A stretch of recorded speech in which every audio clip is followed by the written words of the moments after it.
Good morning. This is Dr. Arivalagan. Uh, I am a retired engineer, and after the retirement, I learned KP Astrology, and I have been active in Quora Forum for the last 2 years. And if you see, I have been answering a lot of questions. And I do have about 680 followers in Quora, and I have gained lot of knowledge in applying the KP astrology and answering the questions from various Quora users. So after gaining this knowledge, I thought that it is better to teach this to other people so that they can also practice this KP astrology. And here if you see that the true KP astrology is not taught properly in the social media, so you will find it quite useful to predict your own horoscope. You predict your own promises in the horoscope and other things. So the idea is that I wanted to teach this true KP astrology in about something like 10 lectures. So this presentation, this class explains the basic behind this astrology and the structure of the syllabus for learning this true KP astrology, and this is designed in consultation with my gurus who taught me this KP astrology. And astrology is driven by the cosmic energy, and cosmic energy comes from the space, and where the energies originate is the sky from the stars, and the sun is also a star. So the stars emit energy, and this cosmic energy comes to the earth, and it controls the behavior of the humans. This is the basis on which the astrology is based. Okay, so that's what I just want to tell. Okay, next. So I said that the stars control the humans. So our ancient rishis, siddhas, have divided the space surrounding the solar system, the surrounding solar system, into 12 houses or rasis. And further, the same space, the outer space, the star space, is also divided into 27 groups of stars or nakshatras, which we call also the constellations. And these planets, 9 planets, receive the energy from the stars, and then they in turn transmit to the earth through moon, because moon is very close to us. So moon receives this energy sent by the stars through the planets, and moon send it back to the earth, and then it controls the human behavior. So this is how the real events happen in this. And there is we have to understand the astronomy and the astrology. If you see on the left hand side is the our solar system, and on the right hand side is the astrological way of looking the solar system. In the left hand side you will see the sun is at the center, then you have the Mercury, then you have the Venus, then our Earth comes, then after that the Mars, then you have the asteroid belt, then the Jupiter, and then the Saturn. Of course, we don't consider Uranus and Neptune in astrology. So that is the left-hand side solar. This is the actual solar system. If you see here that the asteroid belt and the Jupiter, it protects the invaders from the space, like a burning moving star, and they will come and hit. If they come closer to the solar system, they will not pass through the asteroid belt and reach the Earth. So what happens? The Jupiter also is a very big planet. After the Sun, second biggest planet is the Jupiter. Jupiter absorb. They by gravitational force they pull those moving invaders, and it protects the Earth. So among all the planets, the Jupiter is a protector. Sun is a giver. Sun simply emits energy. That's all. It gives. He's a donor, big donor. He has got a big reserve. So he keep on giving to the other planets in the solar system. And of course, you know that when sun is visible only, when sun is there only, we can see the surroundings. And sun gives light, and the light brings the energy important for the survival of the humans on the earth, or any, for that matter, any insect, any object, like be it a plant or a small honeybee or an animal. Everybody needs the light energy to spend their life during daytime. So sun is a big giver. Okay, now if you see the left hand side, the solar, the astrological way of looking at the solar system, here in astrology, we consider Earth as the center point.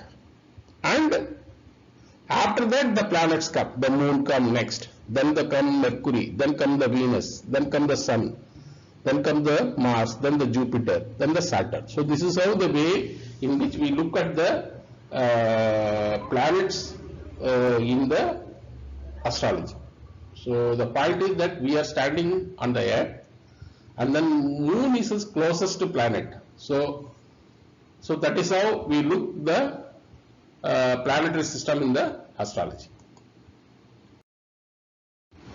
The moon receives cosmic energy from the planets and controls the human on earth. So moon is the closest celestial body to the earth, and it has deepest impact upon human life. In fact, that moon is all about the astrological interpretation. Moon is used in all the astrological interpretations. In fact, that the moon's position, okay, it will tell us what is the problem the person is currently facing. If you just take an horoscope and you find out where the moon is there currently in the space, in which Rasi it is placed, in which constellation out of the 27 it is located. If you take that position and mark that position on the horoscope, then we can clearly tell what is the current problem the person is facing. So this is a very big what is that? You call it as a very big. It's a very big gift, mystery in our solar system. So the moon also controls our emotions, our mood swings, our behavior, and how we feel about things and other people. So that's what moon's purpose. And if you see, the sun governs our soul and spirit. Sun gives covers the soul and spirit. That soul is given by the sun. Our soul is given by the sun, and our mother and our moon controls our mind. Okay, and the moon is mother and the sun is father. In astrology, sun is father and moon is mother.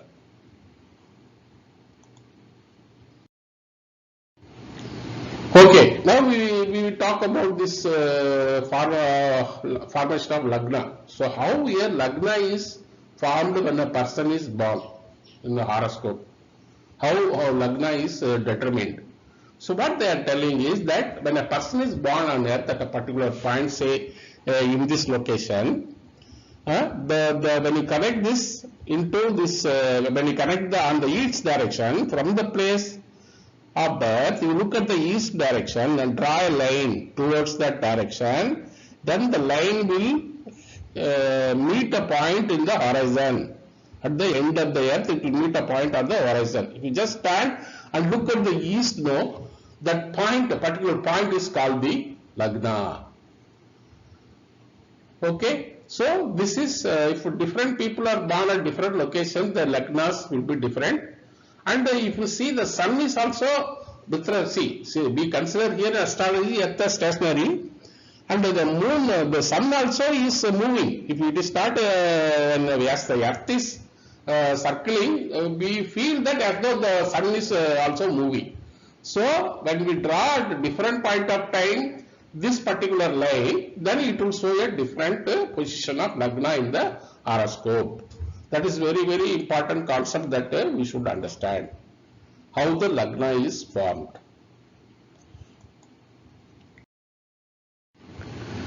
Okay, how the astrology evolved in ancient India. I am talking about something like 15 years back or 20,000 years back.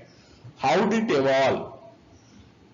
If you see, in ancient India, we had rishis and siddhas. And these rishis and siddhas guide the people. And they are very experts in a lot of skills. They have multiple skills. They say that there are about 64 arts. They are experts in 64 arts. And see, the siddhas also, they behave like a psychologist. So suppose somebody is having a problem, sir, I am not getting married, I am getting aged, I am worried about my life. What should I do, sir? They come and ask the rishi or the siddha. Similarly, somebody will say, I am having a stomach problem for the last 1 week. I don't know what to do. Can you please come and cure me? Help me to cure me. They will come and ask the siddha. So the siddhas knows they know the astrology. They know the medical treatment methods. They know the herbals which will treat the diseases, and they also can do the operations. So surgery. So they are experts, and they are also experts in martial arts and so many other things. So these astrologers, how did they develop this? The siddhas have developed this astrology is quite interesting. If you see, those days people go to the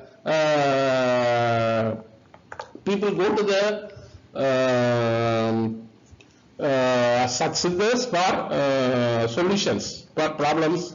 They want solutions, so they go to the siddhas. These siddhas, what they do during daytime, they listen to the people, and they understand, and they note down what is the problem for this person name and what is the problem. And then during night time, these siddhas look at the sky and find out what kind of what constellation is appearing to them in the night sky. So when the person comes to them for the particular problem, they know. They look at the night, which are the constellations, to which location they are all there. So they correlate the positions of the constellations they see and the positions of the planets, 9 planets in the sky, and during night time, and during daytime they listen to the problems of the people. And they recorded this, and they started correlating these two, and then they found that there is a relationship between the positions of the planets in the constellation and the issues that are coming to the people whom they advise. So based on that, what they have done, they developed stories. They listen to those people for a long time. Siddhas have followers. So what they do, they accumulate the knowledge and keep it and give it to the followers. The followers again consult the people, they advise them, and they carry the knowledge and give it to their followers. So followers they keep on transmitting this knowledge from one generation to the another generation, and it got accumulated, and finally, if you see, they developed stories for big kings, and so then they taught the astrology by telling the stories of what has happened in a person's life and how the changes in the positions of the planets have caused these events in the life of the people. So, if you see in ancient India, during Buddha Mahavira period, these two gurus, the Gautama Buddha and Mahavira, they also listened to these ancient siddhas and rishis, and they asked them why people are having problem in their life. So the siddhas started telling them the stories. So siddhas, they tell the stories of what has happened to a particular king or a particular person, and they explain the whole life, and then that is how they transmitted the knowledge through stories. And these stories are evolved out of these astrological studies they have done, the siddhas have done. So if you see, the Buddhism has published a book called Jataka Tales, and they compiled all these stories that have been told to them and they called it as a Jataka Tales, and it is available on the internet. If you type it in Google, you will get this. So they are basically the stories recorded by the ancient siddhas told to the Gautama Buddha and Mahavira and other followers, whom they recorded and took only the stories, and they did not understand, they were not interested in further analyzing the astrological part of it. But otherwise, the stories will tell, one can take the stories, they can clearly understand and related to the astrology, they can understand the whole thing. And in one of this story in Jataka Tales is Dasarada Jataka. You see here the name itself is given as Dasarada Jataka only. The word Jataka is used here. That means it is actually, originally it is the astrological stories only. That is what the ancient connection. So in this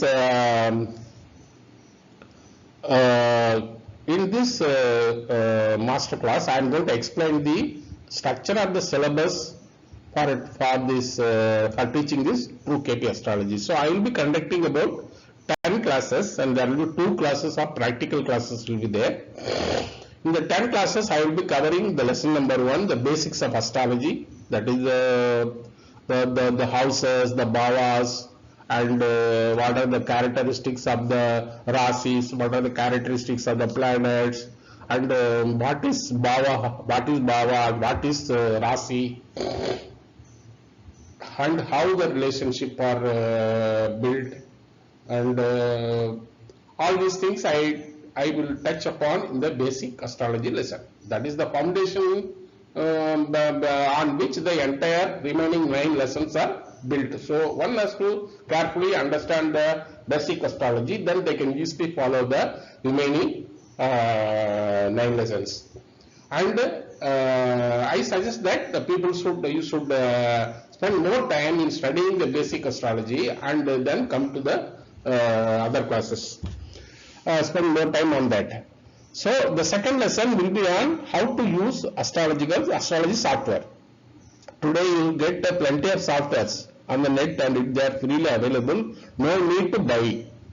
So what you do, I will tell you in this lesson number 2, how to download an astrology software and how to generate the horoscope. Given the birth time, the birth date and the place of birth, how to generate the horoscope and the other details which are needed for us to analyze the horoscope to find solutions to astrological problems. So then the third one is about the method of predicting the promises in the horoscope. So the first step in the astrology is we have to predict whether a particular event is promised in the horoscope or not.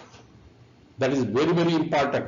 If it is not promised, then there is no point in analyzing the further about that. If you are someone analyze about an event which is not promised in the horoscope, further they tell that this will happen on so and so time, and this will be the so and so person, kind of person you will get married. It won't happen. So we have to be very careful in finding out the promises in the horoscope. This is the first important step. Then once you know that an event is promised, then the question arises when the event will happen, how the event will happen, how much it will happen, how it will look like, how my husband will look like, when the marriage will happen, what is the quality character of my husband, whether I will get a job in India or I will get a job outside our country. So whether I will get my partner in India or whether I will get my partner outside the country, like that. There are so many other things that needs to be predicted. So that will be taught in the lesson number 4. Predicting events during Dasa Bhuti Antara, so when it will happen and other things. Then comes the next one comes the inner relationship hidden in the horoscope. Now here if you see carefully, in every horoscope, when you look at the horoscope, visually on the first look, there is you can understand some relationship, because here in horoscope, houses are allocated to the planets. Each planet owns some houses. Some planet own one house, some planet own 2 houses. So we know who is the owner of the house. Now suppose for example, if we say that moon is in the 2nd house, and suppose moon owns 1st house only, but the moon owns 1st house, but it is deposited in 2nd house, means that there is a relationship between 1 and 2. This is visible, but there are several relationships that are hidden in the horoscope. That is revealed in this class number 5. Then in class number 6, I will demonstrate a complete prediction for a horoscope. There are about 20-25 predictions that we can make in a horoscope. I will explain one by one how these predictions are done. Then class number 7 talks about house grouping of various events and their denial. That is how to find out the promises. What are the groups for grouping of houses for various events? Actually, in astrology, an event happens only when particular house groups are, but the relationship occurs when there are some particular house groups. So that is why that we have to know the house groupings and for each event. Like for example, marriage, which are the houses we have to study. For example, for getting career job, what are the houses we have to study. Whether my disease will get cured, what are these things we have to study. So like that. So that we have to see for all those 20-25 events we can study. We will discuss we will come to know the house groupings. Then in class number 8, I will talk about Rahu and Ketu handling in KP. How Rahu and Ketu are handled in KP. There is a special instruction given by Professor Krishnamurti in the Krishnamurti Padadi as to how to handle Rahu and Ketu. Because they are not real planets, they are shadow planets or Sayagraha. Then comes the 9th one, horary prediction method. So here in horary prediction method is applied when the person's birth details are not known. A person has come to us, sir, I don't have the birth details, I don't have my horoscope. Sir, I am in great trouble, my business I am in loss. Can you tell me, sir, when I will get good income? So such people they come and ask. So then for that also the Krishnamurti has developed a method, and based on the current ruling planets we can predict what will happen, what is the answer for this question, using the horary prediction method. Then comes the last lesson, which is called birth time correction. Because several horoscopes, most of the 90% of the cases you will get the correct birth time, but in the 10% of the cases the time is not correctly noted by the parents. They will tell, sir, my birth time is between 6 p.m. to 7 p.m. sir, exactly I don't know. My birth time is morning 4 to 5 a.m. sir, I don't know the exact this thing. But they will tell you the date and the place of birth correctly, but the time they will tell approximately. So in such cases, how to find the exact birth time? Because exact birth time is very, very important KP astrology. If the exact birth time is not correct, then the predictions will not be correct. So the first check when somebody do a horoscope is to find out whether the birth time is correct. How will we find out? There is a method is available for checking whether it is correct birth time, and also we can talk to them and find out the past events and see whether they are predicted in the horoscope. So by matching the predicted events from the horoscope and the real life event that has happened to him, we can come to a conclusion easily that birth time is correct. Okay, then after the 11th class, I will be talking about, I will give 3 examples, 3 horoscopes and some questions I will give related to the life issues, and the student has to utilize the knowledge that he has learned in the 10 classes and apply that knowledge in analyzing the 3 given horoscope and write the analysis report and submit to me, and I will go through the report and I will give my comments so that if any errors are there, it can be corrected. Same way that I will give two more assignments in class number 12. So these are the 12 classes that I have planned for teaching this KP astrology, and I will be supporting the students after completing the classes for 1 month. Classes will be online through Zoom or Google Meet, whatever it is. It will be for 40 minutes duration. There will be in each class, there will be 2 sessions. First session will be 45 minutes. There will be a gap of 10 to 15 minutes. Then again the second session will be for 45 minutes. So each class will have 2 sessions of 45 minutes with a 15 minutes break. So there will be little bit any clarification discussions can be held also during the class itself. So this is what I have planned to teach, and let us see if anyone is interested, you can contact me. I have given the email ID and phone number in the slide number 1. And I can arrange the timings according to you. Mostly I teach on Saturday and Sundays. Thank you.